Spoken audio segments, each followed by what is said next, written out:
yang berjudul Global Electromagnetic. Materi pertama akan saya bacakan. Definisi Global Electromagnetic.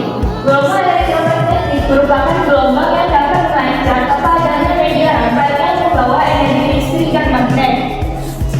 Tidak seperti gelombang pada umumnya membutuhkan media rampai. Global Electromagnetic tidak menggunakan media rampai. Selanjutnya, jenis-jenis Global Electromagnetic.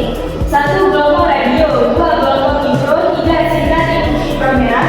4. Cahaya tampak. 5. Sinar ultraviolet. 6. Sinar X. Dan 7. Selanjutnya saya akan menjelaskan tentang manfaat gelombang elektromagnetik. Terdapat 7 manfaatnya. Yang pertama, gelombang radio.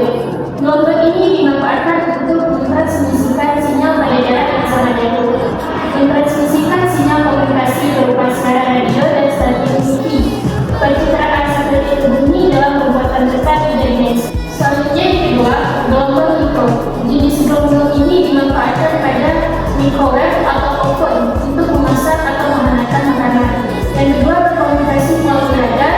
Dan yang ketiga, mendeteksi posisi suatu objek yang diangkat. Selanjutnya ada sinar inframerah. Sinar inframerah ini dimanfaatkan pada remote control dalam mentransmisikan data dalam bentuk energi. Dan teknologi pada kamera CCTV atau alat militer yang bisa menerawang di malam hari atau dalam keadaan gelap dan digunakan sebagai alat medis. Cahaya tampak. Manfaat yang diaplikasikan dari cahaya ini adalah: 1. Pengguna laser dalam serat optik pada bidang kedokteran untuk mendiagnosa penyakit. 2. Sinar laser yang dapat menyalakan suara gambar atau sinar melalui serat optik. 3. Laser tertentu bisa dimanfaatkan untuk menjelas dan memotong benda. Selanjutnya 5. Sinar ultraviolet. Penggunaan sinar ini biasanya dimanfaatkan untuk: 1. Mengecek rahasia ruang dalam dunia terbaru. 2. Pada bidang medis digunakan untuk membunuh bakteri. 3. Mengeringkan tinta dan resin. Selanjutnya 6. Sinar X. Fungsi dari sinar X antara lain: 1. Umumnya dalam dunia medis untuk mendapatkan pencerahan melihat organ dalam tubuh dan bola manusia. 2. Digunakan dalam dunia manufaktur untuk mengecek pencatatan atau mengecek kualitas produk. 3. Mengecek kualitas dari batu, permata, dan kristal. Selanjutnya 7. Sinar gamma. Sangat langka untuk kita temui.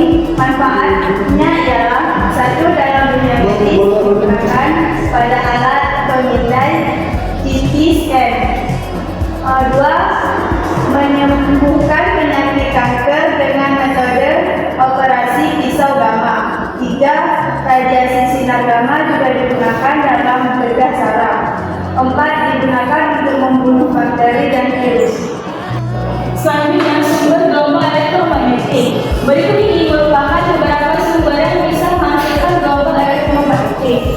1. Oscilasi listrik. 2. Sinar matahari. 3. Lampu infrared yang secara khusus dapat menghasilkan inframerah. 4. Lampu ultraviolet yang secara khusus dapat menghasilkan ultraungu.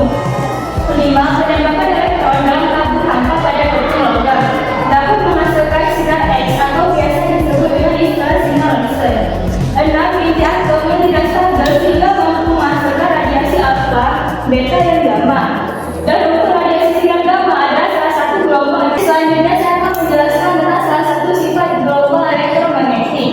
Contohnya seperti arah medan listrik dan medan magnet saling tegak mengarah terhadap perangkat gelombang. Dapat mengalami polarisasi, peristiwa pembentukan atau refleksi, pembiasan atau refraksi, interferensi, dan pelenturan atau difraksi. Selanjutnya saya akan menjelaskan beberapa spektrum gelombang elektromagnetik. Contohnya gelombang radio atau dimanfaatkan untuk mentransmisikan sinyal pada jarak yang sangat jauh. 2. Gelombang mikro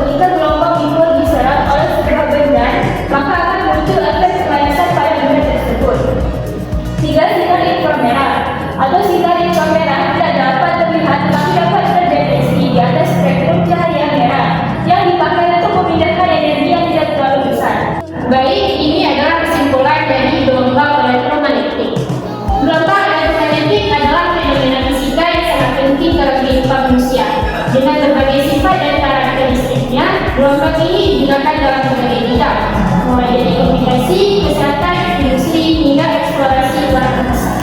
Sekian presentasi dari kelompok kami. Jika ada salah kata, mohon dimaafkan, dan jika kurang jelas akan kami jelaskan pada pertemuan selanjutnya.